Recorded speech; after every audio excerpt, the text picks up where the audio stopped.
দেশজুড়ে ভয়াবহ গ্যাস সংকটে বিপর্যস্ত হয়ে পড়েছে জনজীবন, শিল্প উৎপাদন। লোডশেডিংয়ে বিপর্যস্ত জনজীবন। মহেশখালীর ভাসমান এলএনজি টার্মিনালে কারিগরি ত্রুটির জেরে জাতীয় গ্রিডে গ্যাস সরবরাহ কমে যাওয়ায় রাজধানী ঢাকা, চট্টগ্রাম, নরসিংদী সহ গোটা দেশজুড়েই চরম ভোগান্তি। বিস্তারিত জানাচ্ছেন জাহিদুল আলম। বড় ধরনের সংকটে দেশের জ্বালানি খাত। মহেশখালীর ভাসমান এলএনজি টার্মিনালে কারিগরি ত্রুটির কারণে জাতীয় গ্রিডে প্রতিদিন প্রায় ৪৫ কোটি ঘনফুট সরবরাহ কমে গেছে। জ্বলছে না চুলা, ঘুরছে না চাকা, বন্ধ উৎপাদন। গ্যাস নির্ভর বিদ্যুৎ উৎপাদন ব্যাহত হওয়ায় চাহিদার তুলনায় ২,০০০ মেগাওয়াটের বেশি বিদ্যুতের ঘাটতি দেখা দিয়েছে। চট্টগ্রামে পরিস্থিতি আরও ভয়াবহ। ঢাকার চাহিদা পূরণে চট্টগ্রাম অঞ্চলের গ্যাস সরবরাহ কমিয়ে দেয় কর্ণফুলী গ্যাস ডিস্ট্রিবিউশন কোম্পানির সরবরাহ স্বাভাবিকের অর্ধেকেরও নিচে নেমে এসেছে। শুধু আবাসিক নয়, শিল্পাঞ্চলে একই চিত্র।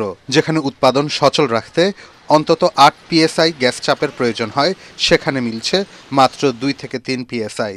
ফলে অনেক টেক্সটাইল ও ভারী শিল্প উৎপাদন কমিয়ে দিতে বাধ্য হয়েছে। বিদ্যুৎ উৎপাদন কমে যাওয়ায় বাড়ছে লোডশেডিংও। রাত থেকে ১১টা পর্যন্ত বসে রয়েছে আনাখানা।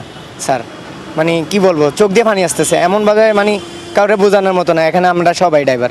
সকালেতে 2 ঘন্টা গ্যাস দিছে, এরপর থেকে গ্যাস নাই। এইভাবে কঠোরভাবে এই জিনিসটা হয় নাই, কিন্তু গতকালকে থেকে আজকের এই পর্যন্ত এটা একদম ভয়ঙ্কর আকারে ধারণ করছে। যারা গ্যাসের জন্য আসছে ভুক্তভোগী, আমরা সবাই জানতে চাই এই সমস্যা আদৌ কি শেষ হবে কিনা। প্রভাব পড়েছে দেশের অন্যান্য শিল্পাঞ্চলেও। নরসিংদীর মাধবদী ও বাবুরহাটের ডাইং এবং টেক্সটাইল কারখানাগুলোতে উৎপাদন প্রায় অর্ধেকে নেমে এসেছে। গ্যাস চালিত যানবাহনের চালকদেরও ঘন্টার পর ঘন্টা ফিলিং স্টেশনে অপেক্ষা করতে হচ্ছে। 2.5 ঘন্টা পরে নজলের কাছে আইছি। নজলের কাছে আসার পরে মনে করেন খালি বোতল গ্যাস গেছে 105 টাকা। গ্যাসের যে সংকট, আমার ফ্যামিলি বাবা ছেলে চলার কোনো রাস্তা নাই, খুব সমস্যাতে আছি আমরা।